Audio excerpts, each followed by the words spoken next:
On April 19, 1995, McArthur Wheeler robbed a bank with his face glazed with lemon juice, believing the juice would make his face invisible to the surveillance cameras. He thought so because lemon juice works as invisible ink on a piece of paper. Police broadcasted the security camera footage on the local 11 o'clock news, and just after midnight, Arthur was arrested. Incredulously, he said, "But I wore the juice!" Baffled by this reasoning, David Dunning and Dunning-Kruger, two psychologists, studied Mr. Wheeler and others like him. They came to the conclusion that people with low ability at a task tend to, paradoxically, overestimate themselves. This cognitive bias is known as the Dunning-Kruger Effect. Let's look at this graphically, plotting one's confidence in your ability against one's actual knowledge in a field. As we learn something new, we are often highly confident because we know so little that as soon as we know a tiny bit, we think we know it all.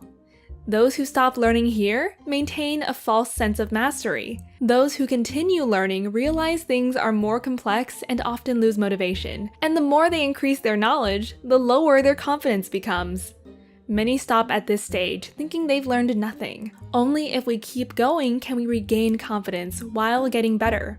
And at the end, we will be full of knowledge and almost as confident in our ability as right after we started. In other words, if a simpleton, a good student, and a wise teacher were to have a public debate, this is how things could go down. The simpleton knows just a little bit, but is very confident and voices his opinions loud and without hesitations. The student knows more, but doesn't realize it because she lacks confidence. She keeps quiet. The teacher is confident, but understands how complex things really are. Hence voices his opinions with reservations. In the end, the simpleton wins the popular vote because he is so confident about being right, and people tend to trust certainty. Research from North America, Europe, and Japan suggests that culture plays a big role. From assessments of one's own ability to drive, we know that 93% of Americans think they are better drivers than average, while only 69% of Swedish think so. In Japan, on the other hand, people in general tend to underestimate their abilities as a strategy to see their underachievement as an opportunity to improve.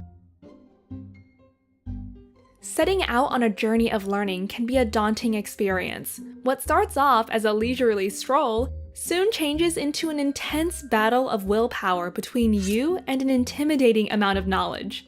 Do not give up. The longer you fight, the more power you gain, up until the point you win.